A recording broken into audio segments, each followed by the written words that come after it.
আসসালামু আলাইকুম সবাইকে, welcome back to my channel Fahmida's recipe. আজ আমি আপনাদের সাথে শেয়ার করব রোদে শুকানোর ঝামেলা ছাড়া কিভাবে খুবই সহজে আপনারা বাসায় আলুর চিপস তৈরি করতে পারবেন। এই আলুর চিপসটি তৈরি করতে খুব বেশি সময়ও লাগে না। এই চিপসটি বাচ্চারা তো অনেক মজা করে খায়, ঠিক তেমনি বড়দের কাছেও অনেক ভালো লাগে। আপনারা চাইলে খুব সহজেই এই পটেটোর চিপসের রেসিপিটি বাসায় তৈরি করে নিতে পারেন। পটেটো চিপস তৈরি করার জন্য আমি ছোট ছোট 5-6টা আলু নিয়েছি।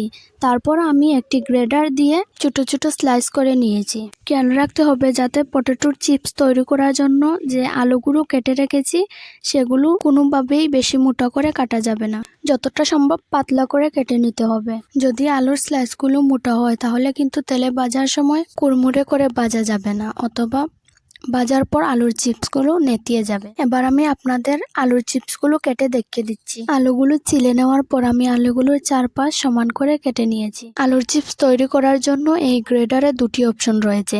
একটি দিয়ে একেবারে সিম্পল ভাবে করা যায়, আরেকটি দিয়ে একটু ডিজাইন তৈরি করে আলুর চিপস তৈরি করা যায়। এটি দিয়ে একেবারে সিম্পল ভাবে আলুর চিপস তৈরি করা যায়, আর এটি দিয়ে একটু ডিজাইন করে আলুর চিপসগুলো তৈরি করে নেওয়া যায়। প্রথমে আমি একটু নকশা দিয়ে আলুর চিপসগুলো তৈরি করে নিচ্ছি। প্রথমে এক স্লাইস আলুর চিপস কেটে নিচ্ছি, তারপর আমি হাত ঘুরিয়ে নিয়ে আরেক স্লাইস কেটে নিচ্ছি। এভাবে আমি হাত ঘুরিয়ে নিয়ে প্রতিটি আলুর চিপসের স্লাইস কেটে নিচ্ছি। এতে করে প্রতিটি আলুর চিপসের স্লাইসে নকশা উঠবে। আমি আপনাদেরকে আলুর চিপসের স্লাইসগুলো দেখিয়ে দিচ্ছি।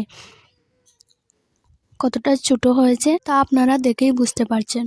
আলোর সমস্যার কারণে আমি আপনাদের আলুর চিপসের নকশাগুলো দেখাতে পারিনি। এবার আমি সিম্পলভাবে আলুর চিপসগুলো কেটে নিচ্ছি।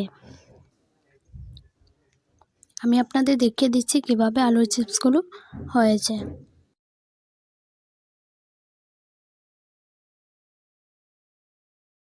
সবগুলো আলুর স্লাইস আমি একটি বাটিতে তুলে নিচ্ছি। সবগুলো আলুর স্লাইস একটি বাটিতে তুলে নেওয়ার পর আমি এগুলো পানিতে ভিজিয়ে 30 মিনিটের জন্য ঢেকে একটি সাইডে রেখে দিচ্ছি। অন্যদিকে আমি চিপসের মশলা তৈরি করে নিচ্ছি। আমি এখানে আধা চা চামচ চটপটি মশলা নিয়েছি, পরিমাণ মতো লবণ নিয়েছি, 1 চা চামচ মরিচ গুঁড়ো নিয়েছি। এবার আমি সবগুলো উপকরণ এই বাটিতে মিক্স করে নিচ্ছি। একটি চামচ দিয়ে আমি সবগুলো উপকরণ মিক্স করে নিচ্ছি, নিয়ে একটি সাইডে রেখে দিচ্ছি। 30 মিনিট পর আমি আলুগুলোকে আবার 2-3 বার পানি দিয়ে ভালো করে ধুয়ে নিয়েছি। আমি কয়েক পিস টিস্যু নিয়েছি। এই টিস্যুর ওপর আমি সবগুলো আলুর স্লাইস রেখে দিচ্ছি। তারপর আমি সবগুলো আলু আমি টিস্যুর ওপর রেখে দেওয়ার পর ফ্যানের নিচে আমি 10 থেকে 15 মিনিটের মতো রেখে দেব। যখন দেখব আমি আলুগুলোর পানি শুকিয়ে আসছে তখন আমি আলুগুলো তেলে ভেজে নেব। চিপসগুলো তেলে ভাজার আগে অবশ্যই খেয়াল রাখতে হবে যাতে আলুর মধ্যে পানি না থাকে।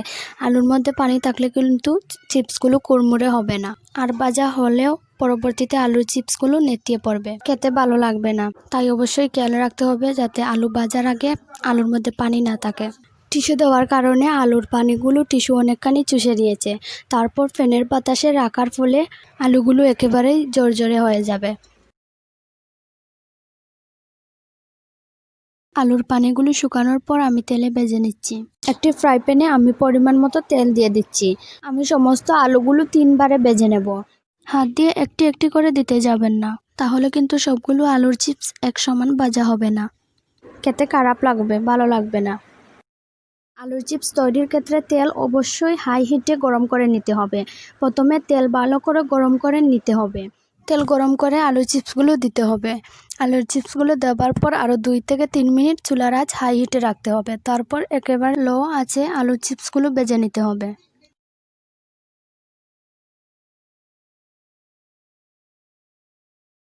আলুর চিপস তৈরির ক্ষেত্রে তেল গরম করাটা অনেক গুরুত্বপূর্ণ একটি বিষয়। চিপস তৈরি করা কিন্তু একেবারেই তেলের ওপর নির্ভর করে। তেল কোনোভাবেই হাই হিটে গরম না করে আলুর চিপস ভাজবেন না। আলুর চিপস ভাজতে হলে অবশ্যই হাই হিটে রাখতে হবে। এই বিষয়টি আপনাদের সবাইকে খেয়াল রাখতে হবে। আরেকটি বিষয় হচ্ছে অবশ্যই আপনারা হাই হিটে তেল গরম করে চিপস দেবার পর চিপসগুলো অবিরত নাড়তে থাকবেন। ভালো করে উল্টিয়ে পাল্টিয়ে দিয়ে আলুর চিপসগুলো ভেজে নিয়ে চিপসগুলো তৈরি করে নিতে হবে। আমার আলুর চিপসগুলো ভাজা হয়ে যাচ্ছে। আলুর চিপসগুলো ভাজা হয়ে গেলে আমি চুলা থেকে এগুলো নামিয়ে নেব।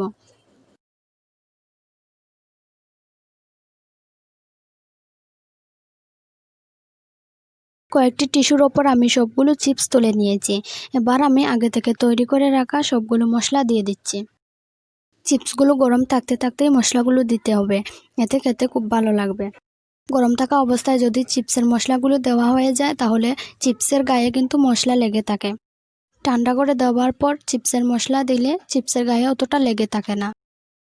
তাই খেয়াল রাখতে হবে চিপস গরম থাকতে থাকতেই চিপসের মশলাগুলো দিয়ে দেওয়ার। আমার রেসিপিগুলো যদি আপনাদের ভালো লেগে থাকে অবশ্যই আমার চ্যানেলটি সাবস্ক্রাইব করে দেবেন এবং পাশে থাকা বেল আইকনটি বাজিয়ে দেবেন। ভিডিওটি ভালো লাগলে অবশ্যই একটি লাইক করে দেবেন, কমেন্ট করে জানাবেন ভিডিওটি কেমন হয়েছে। আর ফ্যামিলি অ্যান্ড ফ্রেন্ডসের সাথে অবশ্যই শেয়ার করবেন। আজকের ভিডিও এই পর্যন্তই। আল্লাহ হাফেজ।